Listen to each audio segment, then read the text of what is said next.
दोस्त, अभिषेक शर्मा को फाइन देना पड़ रहा है। हाँ दोस्त, बिल्कुल सही सुना आपने। यह जुर्माना उन्हें कोलकाता नाइट राइडर्स के खिलाफ मैच के बाद लगाया गया है।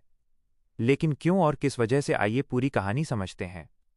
क्रिकेट के मैदान पर कभी कभी ऐसे पल आते हैं जब बैटिंग का तूफान थम जाता है, लेकिन विवाद की आग भड़क उठती है, और ऐसा ही एक नज़ारा देखने को मिला सनराइजर्स हैदराबाद बनाम कोलकाता नाइट राइडर्स मैच में। उस मैच में एक तरफ रन की बरसात थी और दूसरी तरफ एक बड़ा विवाद जन्म ले रहा था, जिसके केंद्र में थे अभिषेक शर्मा। दोस्त, उस दिन अभिषेक शर्मा बैट लेकर पूरी तरह आग बन चुके थे। सिर्फ 21 गेंद में 48 रन, चौकों और छक्कों की बारिश। पावर प्ले से ही उन्होंने मैच की दिशा बदल दी थी। ऐसा लग रहा था कि आज एक बड़ी पारी देखने को मिलेगी।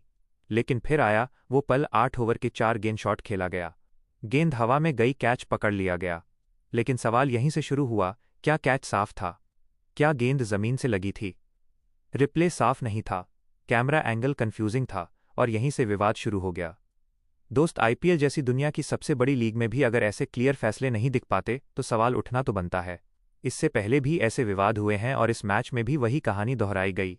अंपायर ने आउट दे दिया, लेकिन सनराइजर्स हैदराबाद के फैंस और खुद अभिषेक शर्मा इस फैसले से सहमत नहीं थे, क्योंकि रिप्ले में ये साफ नहीं दिखा कि कैच वैध था या नहीं। और यहीं पर अभिषेक शर्मा का रिएक्शन सामने आया। मैदान पर उन्होंने अपना असंतोष जाहिर किया। रिपोर्ट के अनुसार अंपायर की ओर से कहा गया कि उन्होंने आपत्तिजनक शब्दों का इस्तेमाल किया। दोस्त, ये एक नेचुरल रिएक्शन भी हो सकता है। एक बैटर जो शानदार फॉर्म में हो, जो मैच बदल रहा हो, और उसे एक संदिग्ध फैसले पर आउट दिया जाए तो गुस्सा आना लाजमी है। लेकिन यहाँ आता है असली नियम।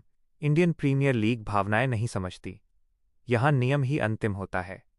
आईपीएल अधिकारियों ने इस मामले की समीक्षा की और इसे कोड ऑफ कंडक्ट का उल्लंघन माना। लेवल 1 का अपराध, डिसेंट। नतीजा, मैच फीस का 25% जुर्माना और उनके नाम के साथ जुड़ गया एक डिमेरिट पॉइंट। सुनने में छोटा लग सकता है, लेकिन यही डिमेरिट पॉइंट आगे चलकर बड़ी सज़ा का कारण बन सकता है। अब सबसे बड़ा सवाल यही है, क्या ये सज़ा सही थी? एक तरफ नियम कहते हैं अंपायर का फैसला अंतिम होता है, दूसरी तरफ हकीकत कहती है अगर फैसला ही संदिग्ध हो तो खिलाड़ी की प्रतिक्रिया क्या पूरी तरह गलत है? यही टकराव आज क्रिकेट दुनिया में चर्चा का विषय बना हुआ है। लेकिन एक बात माननी पड़ेगी, अभिषेक शर्मा ने अपनी गलती स्वीकार की। कोई अतिरिक्त ड्रामा नहीं किया, सज़ा मान ली, और यही एक बड़े खिलाड़ी की पहचान होती है। आखिर में दोस्त, ये घटना हमें फिर याद दिलाती है, क्रिकेट में सिर्फ रन बनाना ही काफ़ी नहीं है, व्यवहार भी उतना ही ज़रूरी है।